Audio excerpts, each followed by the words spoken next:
Por que um exército inteiro, com uma das forças blindadas mais bem treinadas da história, precisou de 2 armas antitanque, um canhão antiaéreo improvisado e quase 2 dias inteiros para neutralizar um único tanque parado no meio de uma estrada na Lituânia?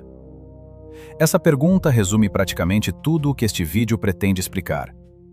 O tanque em questão era o KV-1 soviético, e o episódio, ocorrido perto da cidade de Raseiniai no fim de junho de 1941, entrou para os relatórios alemães da época justamente porque ninguém conseguia explicar, no calor do momento, como uma máquina isolada resistia a tantos impactos diretos sem ser perfurada. O episódio não é uma lenda repetida décadas depois por veteranos saudosos. Ele aparece em diários de guerra de unidades alemãs da época, justamente porque oficiais precisavam explicar aos superiores por que uma rota logística inteira havia sido paralisada por um único veículo inimigo. Diversos relatos descrevem tripulações disparando peças de artilharia capturadas quase a queima-roupa, e ainda assim não conseguindo uma perfuração limpa na blindagem frontal. Antes de chegarmos ao momento em que a Alemanha finalmente encontrou uma resposta com o Tiger e o Panther, os 2 tanques que dão nome a este vídeo, precisamos entender de onde veio essa máquina soviética, por que ela foi construída daquele jeito e por que seus próprios criadores passaram a odiar tanto quanto admiravam a própria criação. O KV-1 nasceu de um beco sem saída na doutrina soviética de blindados dos anos 30. Antes dele, a União Soviética apostava em tanques multitorre, como o T-35, verdadeiras fortalezas móveis cobertas de canhões e metralhadoras, mais pesadas, lentas e mecanicamente frágeis demais para justificar o investimento. A Guerra Civil Espanhola, e principalmente a Guerra de Inverno contra a Finlândia, expuseram o problema com clareza. Mais torres significavam mais superfície exposta a projéteis antitanque, sem que isso se traduzisse em poder de combate real. No Kirov Plant, em Leningrado, uma equipe de engenharia liderada por Joseph Kotin desenvolveu, em paralelo ao projeto multitorre SMK, uma alternativa radical: uma única torre, um único canhão principal e blindagem levada ao limite do que os motores da época conseguiam carregar. Esse protótipo recebeu o nome KV, em homenagem ao comissário de defesa Kliment Voroshilov, e foi essa versão, não a rival multitorre, que definiria toda uma geração de blindados pesados soviéticos. A equipe de Kotin trabalhava sob enorme pressão política, já que os planejadores militares soviéticos do fim dos anos 30 sabiam que sua frota de tanques, dominada por modelos levemente blindados como o BT e o T-26, dificilmente resistiria à artilharia antitanque que crescia em calibre por toda a Europa naquele momento. A decisão de abandonar torres secundárias e concentrar recursos na espessura da blindagem de um único canhão principal foi, em retrospecto, uma previsão bastante precisa de para onde o projeto de tanques em geral caminharia, mesmo que a União Soviética tenha chegado a essa conclusão mais por fracassos em campo de batalha do que por pura visão de engenharia. O batismo de fogo do KV-1 aconteceu bem antes da invasão alemã. No inverno de 1939 para 1940, durante a guerra contra a Finlândia, protótipos do KV e do SMK foram lançados em combate contra a linha Mannerheim, no istmo da Carélia. O SMK acabou destruído por uma mina e capturado pelos finlandeses, mas o protótipo do KV cumpriu exatamente o que se esperava dele. A artilharia antitanque finlandesa, incluindo peças bem acima do calibre padrão de 45 mm, simplesmente não conseguia atravessar sua blindagem. A máquina voltou da frente cheia de marcas, mas intacta, e essa única demonstração foi suficiente para que os planejadores soviéticos aprovassem a produção em série antes mesmo de os testes formais terminarem. Uma decisão que custaria caro em termos de confiabilidade mecânica nos anos seguintes. Vale notar como essa decisão foi incomum para a época. A maioria dos programas de tanques passava por testes prolongados justamente para identificar problemas de transmissão e suspensão antes de qualquer compromisso com a produção em massa. O programa KV pulou boa parte desse processo porque o desempenho da blindagem na Finlândia foi considerado prova suficiente do conceito central, e a urgência da guerra tornou os engenheiros dispostos a achitar imperfeições mecânicas que, em circunstâncias mais tranquilas, provavelmente teriam adiado a introdução do tanque em pelo menos um ano. Tecnicamente, O KV-1 era simples de descrever. Blindagem fundida e laminada de até 75 mm por todo o casco e torre, um canhão principal de 76 mm que passou por várias versões, o L-11, depois o F-32, depois o ZIS-5, uma tripulação de 5 homens e um peso de combate em torno de 47 toneladas.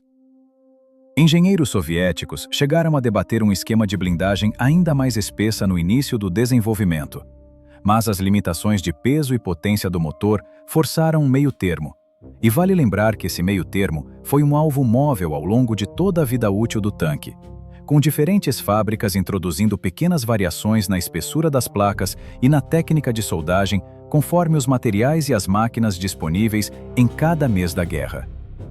Na prática, isso tornava o tanque praticamente imune aos canhões antitanque alemães padrão de 1941, incluindo a peça de 37 mm que os próprios soldados alemães apelidaram de batedor de porta, pela incapacidade de perfurar blindagens sérias. O preço dessa invulnerabilidade, porém, era alto. O motor a diesel V2, compartilhado com o tanque médio T-34, simplesmente não tinha potência suficiente para um veículo tão pesado. As transmissões falhavam constantemente, a ponto de alguns motoristas carregarem marretas dentro do veículo só para forçar as marchas quando o mecanismo travava. A suspensão sofria sob o peso extra, as esteiras se rompiam e mais de uma ponte desabou sob o peso de um KV-1 antes que as tripulações aprendessem quais rotas evitar. As condições internas também impunham dificuldades pouco visíveis nas estatísticas de blindagem que tanto impressionavam os artilheiros alemães. Os equipamentos ópticos e de mira eram considerados apenas adequados para os padrões da época. Os rádios eram escassos no início da guerra, o que obrigava muitos comandantes de KV-1 a se comunicar por sinais manuais ou bandeiras em vez de voz.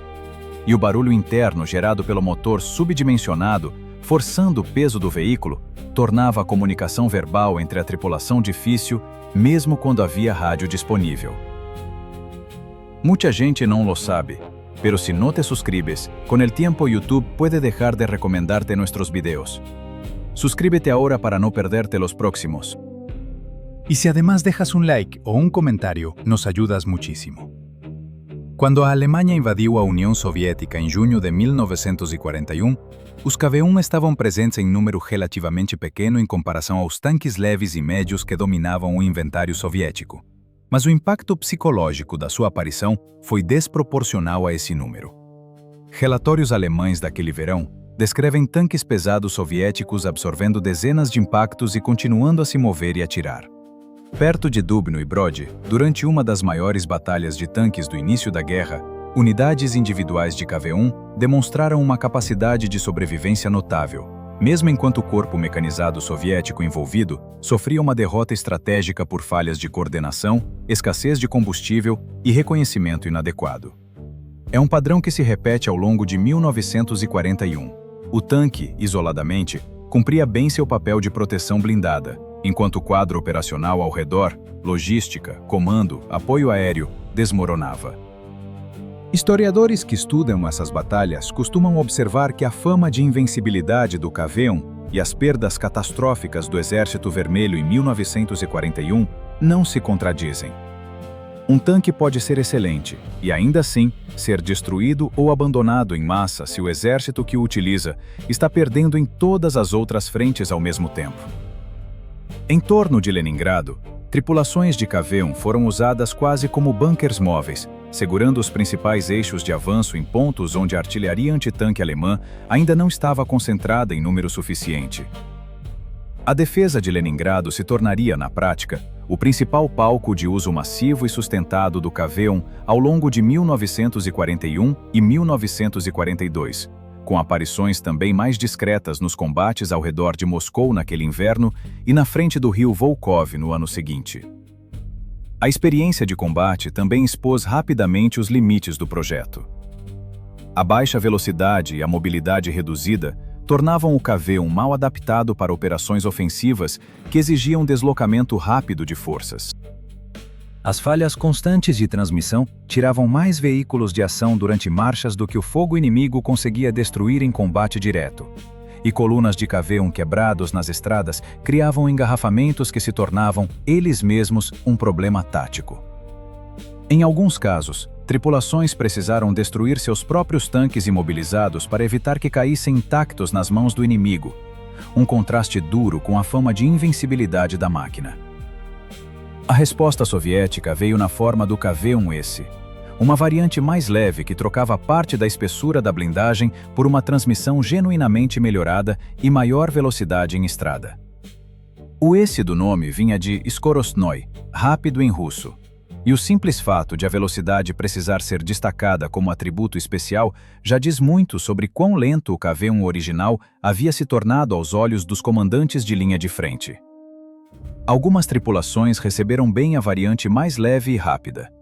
Outras desconfiavam da blindagem reduzida, acostumadas que estavam a uma máquina capaz de suportar quase qualquer coisa que o inimigo disparasse, e sentiam que a troca comprometia justamente o motivo pelo qual valorizavam o KV-1 em primeiro lugar. Foi justamente para enfrentar esse tipo de blindagem que a Alemanha desenvolveu, ao longo de 1942, uma resposta qualitativamente diferente. Em vez de simplesmente aumentar o calibre dos canhões antitanque existentes, o Panzerkampfwagen 6 Tiger Ausführung E entrou em combate pela primeira vez no fim de agosto de 1942, perto de Leningrado, exatamente a região onde os KV-1 estavam concentrados em maior número. Seu canhão de 88 mm KW-K36, adaptado da famosa peça antiaérea Flak 18/36, disparava projéteis com velocidade suficiente para perfurar a blindagem frontal do KV-1 a distâncias em que o próprio KV-1 ainda não conseguia garantir a perfuração da blindagem frontal de 100 mm do Tiger.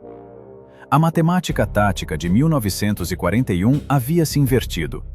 Se antes a vantagem de alcance pertencia ao tanque soviético graças à sua invulnerabilidade, agora ela pertencia ao tanque alemão graças ao seu poder de penetração.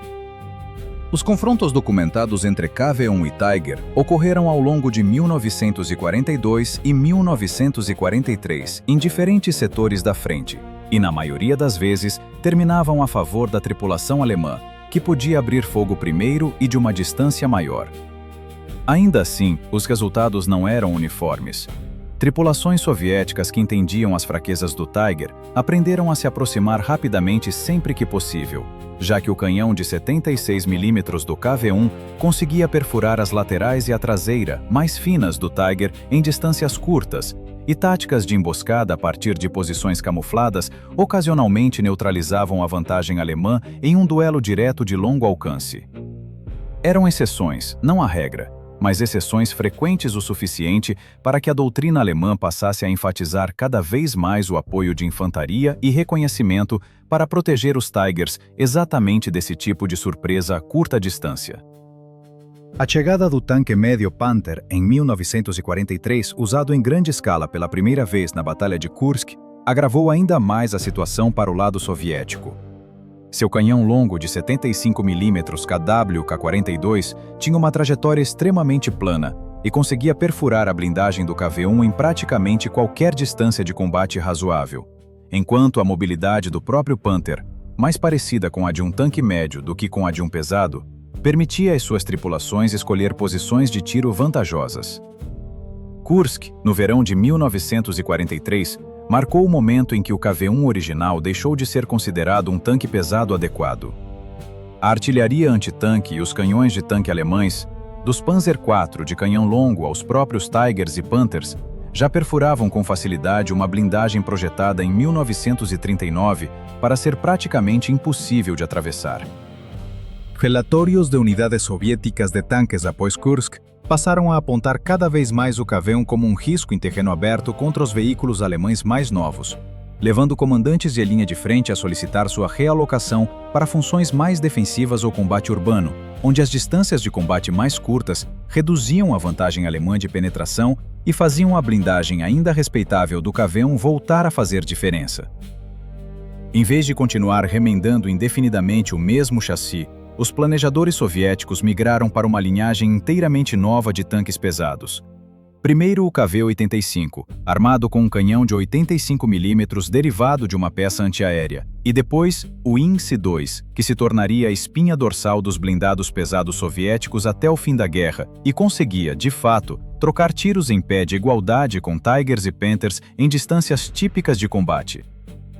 O KV-85, em particular, merece destaque como um projeto de transição, essencialmente uma solução temporária que mantinha o casco e a suspensão já conhecidos do KV, enquanto os engenheiros soviéticos terminavam o desenvolvimento da série IS, mais profundamente redesenhada, ganhando tempo para que as fábricas se reequipassem sem deixar as unidades de linha de frente sem nenhum tanque pesado disponível durante a transição. Esse tipo de atualização incremental, preservando o casco original, era prática comum nos dois lados da guerra, já que redesenhar uma linha de produção inteira no meio de combates ativos trazia riscos próprios, e os planejadores industriais soviéticos sabiam bem que uma queda temporária na produção de tanques pesados podia custar tão caro quanto manter um projeto ligeiramente ultrapassado em serviço por mais tempo do que o ideal. A economia da produção também conta uma parte importante dessa história. O KV-1 era caro e trabalhoso de produzir em comparação ao tanque médio T-34, e seu valor tático em campo caiu mais rápido do que esse custo justificava conforme a guerra avançava. As estimativas variam, mas algo entre 3.500 e 4.000 veículos da família KV-1 foram produzidos ao longo de sua fabricação, em diferentes configurações. Um número bem menor do que a produção avassaladora do T-34, mas ainda assim consideravelmente maior do que os cerca de 1.350 Tigers que a Alemanha conseguiu fabricar, limitados justamente pela complexidade e pelo custo individual de cada unidade. O Panther, por outro lado, chegou a uma produção estimada em torno de 6.000 unidades, tornando-se um dos tanques alemães mais numerosos da guerra e uma das ameaças mais frequentes aos blindados soviéticos na segunda metade do conflito. Esses números de produção explicam boa parte de como cada lado realmente combatia. A abordagem soviética favorecia veículos mais simples e baratos, produzidos em quantidade avassaladora, aceitando uma taxa de perda maior por tanque em troca de volume absoluto no campo de batalha. A abordagem alemã, especialmente com o Tiger, favorecia máquinas mais caras e individualmente mais capazes, uma estratégia que produzia resultados formidáveis em combates isolados, mas que teve dificuldade em gerar poder de combate total suficiente conforme os números soviéticos, e mais tarde, o apoio material dos aliados ocidentais via programas de empréstimo e arrendamento começaram a se somar. Por volta de 1944, o KV-1 já havia praticamente desaparecido da linha de frente, com os cascos remanescentes relegados a funções secundárias ou convertidos em veículos de engenharia e variantes especializadas. Alguns perderam a torre completamente e viraram tratores de artilharia pesada ou veículos de recuperação, aproveitando um chassi robusto mesmo depois de o projeto original ter sido superado como arma de combate. A trajetória do tanque segue um padrão comum a armas de ruptura em qualquer período de transição. Ele definiu um novo padrão no momento em que apareceu, um padrão que superou a capacidade antitanque do inimigo por um período crucial, mas não conseguiu manter essa vantagem quando a engenharia do outro lado alcançou e depois ultrapassou a sua própria. O verdadeiro legado do KV-1 vai muito além do destino da própria máquina. Seu desempenho em 1941 obrigou o comando alemão a repensar toda a sua abordagem de defesa antitanque e a acelerar o desenvolvimento tanto de novos canhões antitanque quanto de seus próprios tanques pesados, o que significa que o Tiger, e em menor medida o Panther, devem sua própria existência à máquina que acabariam enfrentando em combate. O choque psicológico dos primeiros encontros com o KV-1, simbolizado pelo confronto de Rasenay que abriu este vídeo, entrou para o folclore da guerra blindada e ainda é contado como prova de que um único tanque bem projetado, sustentado por recursos mínimos, pode alterar temporariamente o rumo de toda uma batalha local. Hoje, exemplares sobreviventes do KV-1 descansam em museus de blindados, de Kubinka a São Petersburgo. Monumentos a uma máquina que assustou seus inimigos muito mais do que conseguiu recompensar sua própria tripulação. E é exatamente esse medo, gravado permanentemente na história da guerra blindada, que sobreviveu mais tempo do que o próprio tanque. Vale acrescentar uma lição mais ampla que historiadores costumam repetir ao discutir o KV-1 ao lado de seus sucessores alemães. Nem o Tiger nem o Panther foram criados no vácuo. Ambos foram respostas diretas de engenharia a um problema específico que o KV-1 havia criado no campo de batalha, e ambos, por sua vez, obrigaram os engenheiros soviéticos a voltar à prancheta assim que sua própria superioridade se mostrou temporária. Esse ciclo, o avanço de um lado forçando o redesenho do outro, que em seguida força um novo redesenho de volta, é talvez o verdadeiro fio condutor que liga esses três tanques, mais até do que qualquer confronto isolado entre eles. O KV-1 não precisou derrotar o Tiger ou o Panther diretamente para moldar sua existência. Simplesmente por existir em 1941, ele já havia cumprido esse papel. E esse detalhe silencioso é, talvez, uma história mais interessante do que qualquer duelo isolado de tanques que essa guerra produziu. Vale lembrar também como esses três tanques são lembrados de forma tão diferente hoje, fora dos museus. Tiger e Panther dominam a cultura popular, aparecendo constantemente em filmes, documentários e videogames, em parte porque a propaganda de guerra alemã e os relatos ocidentais do pós-guerra deram a ambas as máquinas uma reputação desproporcional ao seu número real de produção. O KV-1, apesar de arguivelmente ter tido um impacto estratégico maior sobre os rumos de toda a guerra, permanece relativamente obscuro fora dos círculos dedicados de história militar. Uma ironia silenciosa para um tanque cuja mera existência reformulou o projeto de blindados alemães pelo resto do conflito.